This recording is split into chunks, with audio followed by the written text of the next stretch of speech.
नमस्कार, मैं हूं आपके साथ नीलोफर अंसारी और आप देख रहे हैं V9 न्यूज। आइए रुक करते हैं कुछ बड़ी खबरों की ओर।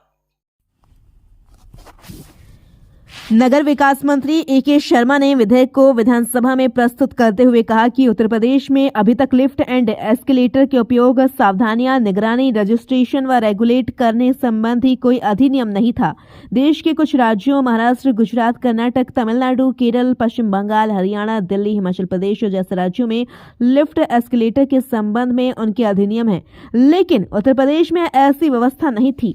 विगत वर्ष नोएडा में लिफ्ट में घटित हुई एक दुर्घटना की ओर पिछले सदन में ही सदस्य योगेंद्र सिंह और पंकज सिंह ने सदन का ध्यान इस ओर आकर्षित कराया था। इसी समय से अधिनियम को प्रदेश में भी लागू करने के प्रति कदम आगे बढ़ाया गया और यह अधिनियम आज सदन के समक्ष प्रस्तुत किया गया।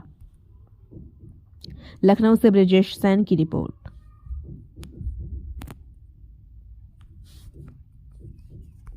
प्रदेश लिफ्ट और एस्केलेटर विधेयक 2024 पर विचार किया जाए।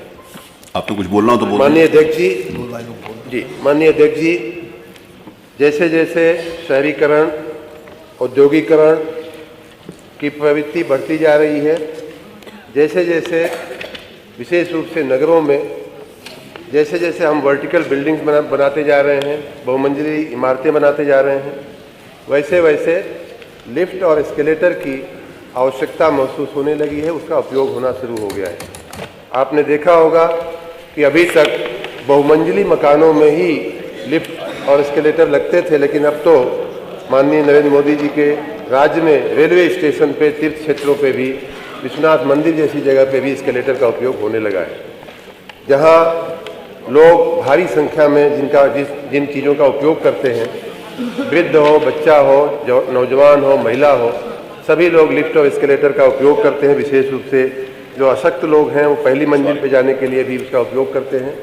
लेकिन अभी तक अपने राज्य में लिफ्ट और एस्केलेटर को रेगुलेट करने के लिए या उसका कम से कम रजिस्ट्रेशन करने के लिए कोई अधिनियम नहीं था। कुछ राज्य जैसे महाराष्ट्र हैं, गुजरात है, कर्नाटक है, तमिलनाडु, केरल, पश्चिम बंगाल, हरियाणा, दिल्ली, हिमाचल प्रदेश में लिफ्ट के लिए उनका अपना अधिनियम है, एक्ट है, लेकिन उत्तर प्रदेश में यह व्यवस्था नहीं थी।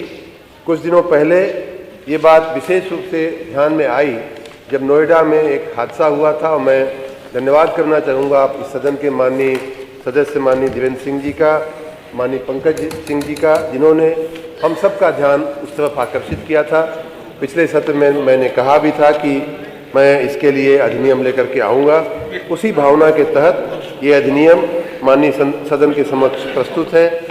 मैं इसकी कुछ हाइलाइट्स अगर बताना चाहूँ तो माननीय अध्यक्ष जी, इसमें प्राइवेट निजी परिसर और सार्वजनिक परिसर में रजिस्ट्रेशन दोनों को करना होगा, लेकिन दोनों में हम लोगों ने भेद किया है।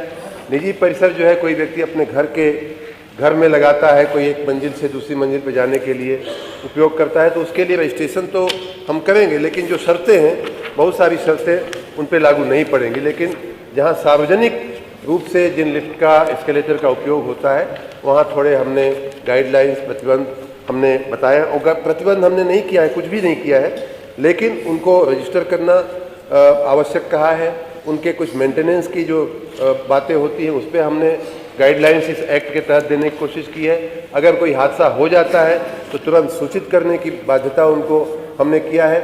अगर अधिकारी और ये पाया जाता है कि जिस व्यक्ति को क्षति हुई है, या तो मृत्यु हो गई है या तो जो गंभीर रूप से घायल हुआ है, उसकी क्षतिपूर्ति, कंपनसेशन भी देना आवश्यक लगे तो कंपनसेशन देने की भी इस अधिनियम में व्यवस्था की गई है।